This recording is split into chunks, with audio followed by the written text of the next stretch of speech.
Abraha was the governor of Yemen under Najashi. So Najashi, not the same Najashi as the one that the Prophet and Sahaba emigrated to, but his father. That Najashi had conquered some areas of Yemen, and he had sent his governor, and his governor's name was Abraha. So Abraha was the governor of the Najashi in Yemen. And he saw his people every year go north. So he said, where are you guys going? So they said, we have to go do Hajj. He said, why? What is there? He said, there's the house of Allah. So he said, I will build you a house that is far better than any of your houses, and you will come for Hajj under here. So he built a massive cathedral because they were Christians, and it was out of glass and out of, can you imagine in Arabia to bring stained glass? Because they had access to these architects and whatnot. And he built a cathedral in Yemen, the likes of which he thought would become the biggest temple of Christianity in the entire Arabian Peninsula. And he then said, all of you have to come over here rather than going to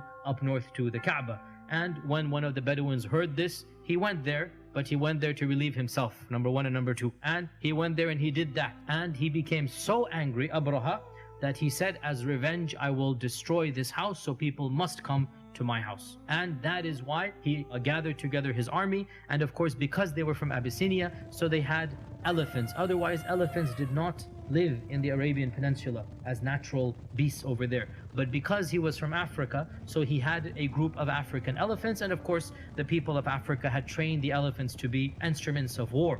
And this was when he marched to the Kaaba, and he went with his army of around, they say, some say 8 and some say 20 elephants. And the chief elephant, by the way, his name was Mahmud. And it is also said that the Quraysh left the city after making lots of dua. Abdul Muttalib is pleading in front of the Kaaba, oh Allah, we cannot fight this army, they're too strong for us, they have these elephants, they have these 1,000 men, whatever, you take care of it. And they then left to the mountains, and this is when they faced Mahmud to the Kaaba, and they are telling him to go and go and go, and he would not go. Even if they whipped him, they beat him, they bled him, elephant would not move. But whenever they turned him in any other direction, he would move in that direction. That is when large birds came. أَرْسَلْنَا عَلَيْهِمْ طَيْرًا أَبَابِيلَ تَرْمِيهِمْ بِحِجَارَةٍ مِّن سِجِّيلٍ. So stones from Jahannam, imagine stones from Jahannam in this world, they're coming.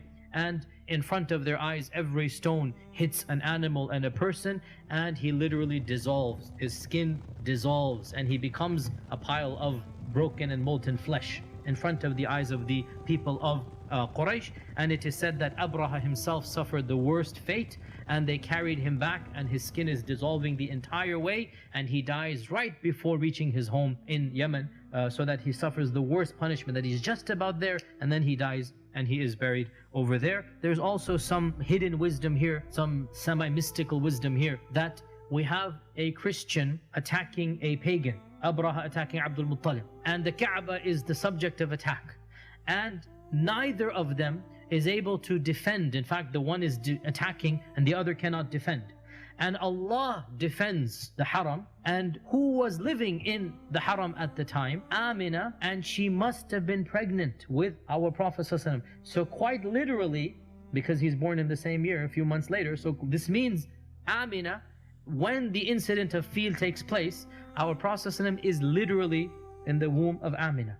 So there's a huge symbolism here, that Allah Himself protects not just the Kaaba, but what else? Our Prophet ﷺ. And it is as if to indicate that the mushrikun could not protect the Kaaba. They're not worthy of the Kaaba. So Allah subhanahu wa ta'ala destroyed those who attempted to harm it, because there will come now somebody who will be worthy of the Kaaba. The Quraysh have not been worthy to the level they deserve.